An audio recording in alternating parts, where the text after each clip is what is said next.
So use extra, extra virgin olive oil. It's 100% pure, like me. For years, television history has been full of rumors, whispers, and half-forgotten stories about episodes that were too controversial to air. Some were scrapped before filming, others vanished after production, and a few were quietly buried by networks, hoping audiences would simply move on. But among all those lost pieces of TV history, one story has always stood out like a ghost that refuses to disappear. It comes from one of the most rebellious sitcoms of all time, Married with Children, a show that built its reputation on pushing boundaries, mocking family ideals, and turning sitcom tradition upside down.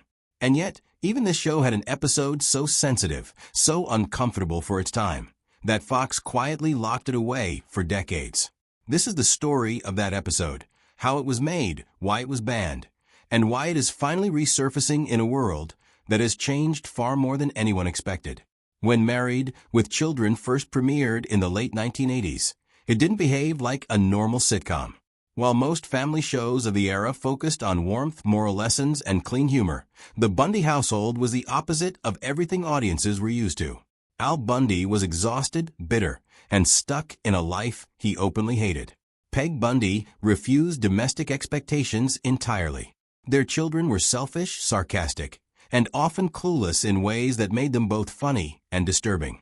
The show didn't just break rules, it laughed at the idea that rules existed in the first place. But that rebellious energy came with consequences. From its earliest seasons, the show was constantly under scrutiny. Advertisers complained, parent groups protested, and network executives monitored scripts carefully. Every season pushed a little further, testing how far comedy could go before it stopped being acceptable for network television. Then came the episode that changed everything. The script was titled The Private Matter. On paper, it looked like a typical Bundy storyline, awkward, outrageous, and built around a disastrous attempt to fix a failing marriage. Al and Peg, tired of their routine, decide to escape for a romantic weekend at a cheap roadside motel. The humor, as always, leaned into discomfort rather than warmth. Nothing unusual for the series so far. But what happens next is where the episode crosses into dangerous territory for its time. Unknown to the couple, the motel is secretly recording guests through hidden surveillance equipment. When Al and Peg later discover that their private moments have been recorded and potentially shared without their consent, the story shifts into something the show had never attempted before. It stops being just a comedy about marriage frustration and becomes a satirical look at privacy, exploitation, and public humiliation. In the episode, the Bundys decide to take legal action. But instead of finding justice, they are dragged into a courtroom situation that spirals into chaos. It turns out they are not the only victims. Other familiar characters, including their neighbors, have also been unknowingly recorded. What begins as a complaint turns into a larger commentary on surveillance and the loss of privacy in everyday life. The writers intended the episode as satire. It was meant to exaggerate reality, to make audiences laugh at the absurdity of exposure culture long before it became a global issue. But in 1989, the idea of secretly recording private behavior, especially for comedic purposes, was far more sensitive than anyone expected. When the completed episode reached Fox executives, the reaction was immediate and uneasy. Internal discussions didn't focus on whether the episode was funny. Instead, they focused on risk. Could advertisers tolerate it? Would it provoke legal concerns? Would it invite backlash from already critical audience groups? The timing couldn't have been worse. At that moment, Fox was still a young network trying to prove it could survive against established giants like NBC, CBS, and ABC. Its brand depended on edgy content, but not content that scared off sponsors. And this episode, despite its humor, touched on something that felt too real. It wasn't just about jokes anymore. It was about consent. Behind closed doors, the decision was made quickly, but quietly.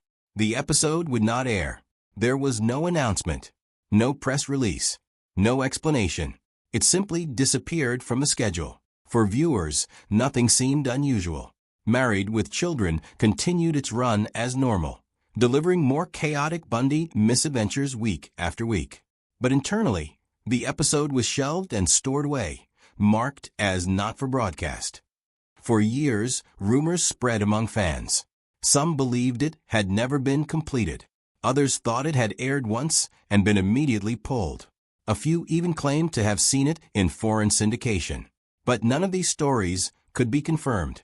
The episode became a piece of television mythology, something people talked about but could never find. What makes this story even more interesting is that the episode wasn't banned because it was obscene in the traditional sense. The show had already aired plenty of provocative jokes, sexual humor, and social satire. What made this episode different was its emotional realism. It didn't just make fun of relationships, it exposed vulnerability in a way that felt uncomfortably close to real life. And that was something the network wasn't prepared for. In later years, cast members reflected on the situation with confusion. They remembered filming the episode like any other. The sets were normal, the tone was familiar, and nothing about production suggested it would be treated differently. For them, it was just another dark comedy story in a long line of controversial scripts. But executives saw something else entirely. They saw legal risk. They saw potential backlash. And most importantly, they saw a threat to advertising relationships. So the episode was buried. Time passed, and the world changed. By the early 2000s, television had entered a new era. Streaming platforms didn't exist yet, but cable reruns were already reshaping how audiences consumed older shows. Eventually, Fox licensing agreements allowed married with children reruns on cable networks. Slowly, episodes that had once been controversial became standard viewing material. And then, unexpectedly, the lost episode resurfaced. During a syndication rotation, a cable network quietly included the missing episode in its lineup. There was no warning, no special introduction. It simply aired like any other episode. Longtime fans immediately noticed. Online forums lit up with confusion and excitement. Discussions erupted as viewers realized they were watching something they had only heard about for years. The lost episode had finally returned. Reactions were mixed. Some viewers found it hilarious, in the same way the original series always had been. Others were unsettled by its themes, especially given how modern society has become increasingly aware of surveillance, data leaks, and digital privacy violations. But one thing was undeniable. The episode felt different now than it would have in 1989. What was once considered too controversial for television suddenly felt almost prophetic. In today's world, where privacy is constantly negotiated through technology, where personal content can be shared instantly without consent, and where surveillance is built into everyday life, the episode's message feels surprisingly relevant. It no longer reads as shock humor.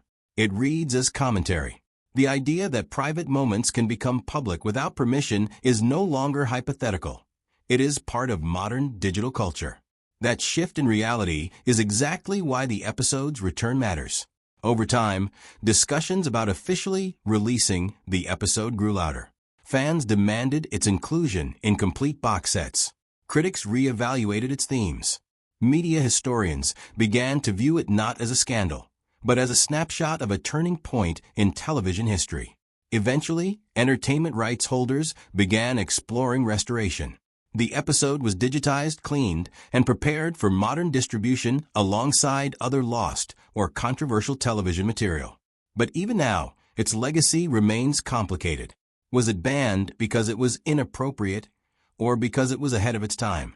Was it dangerous, or simply uncomfortable for the era in which it was created? And perhaps the most interesting question of all, if it had aired in 1989 without interruption, would anyone even remember it today? What makes this story endure is not just the episode itself, but what it represents. It reflects how television has always struggled with the line between comedy and controversy, between satire and sensitivity, between what audiences are ready to see and what networks are willing to show. And now, decades later, the episode finally exists in public view again, not as a scandal, but as a reminder of how much storytelling, society, and standards have evolved. The Bundys, once considered too inappropriate for primetime, now feel like a time capsule of television history. And this banned episode, is no longer just a hidden piece of content. It is a conversation about how far we've come and how much further we still have to go.